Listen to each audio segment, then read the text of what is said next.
最近天气真的好热，今天我又来分享一款甜汤了。先把这3个马蹄给它切碎。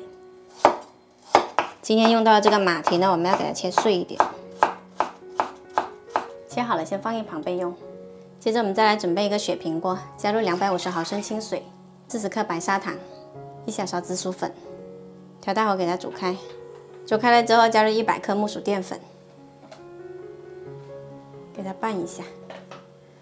这个时候就可以关火了，捣成这种半透明的状态，然后把刚刚切好的马蹄碎加进来，再来100克木薯淀粉，拌一下，拌匀了之后没那么烫手，再给它揉成团。现在就可以感觉到这个粉团很 Q 了，我们戴个手套来揉，它才没那么粘手。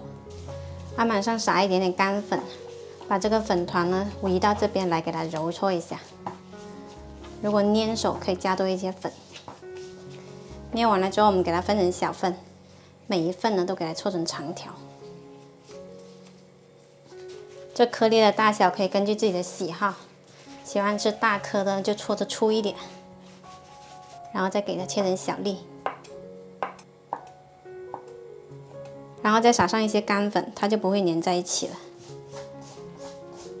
这个东西呢，可以一次性多做一些，然后放到冰箱冷冻。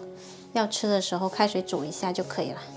再来重新煮一锅水，把刚才泡了2个小时的脱皮绿豆放进来煮熟，加入1块黄片糖，把盖子盖上。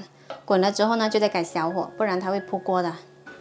大概煮了15分钟，这个绿豆呢已经煮到开花了。我们可以把刚刚做好的酥丸放进来，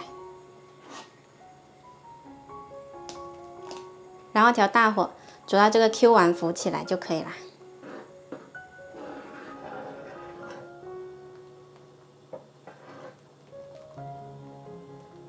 这碗朝上清心丸甜汤呢，它吃起来这个丸子是 QQ 的，吃到马蹄的部分脆脆的，口感特别赞，颜色也特好看。喜欢的朋友可以试一下哦。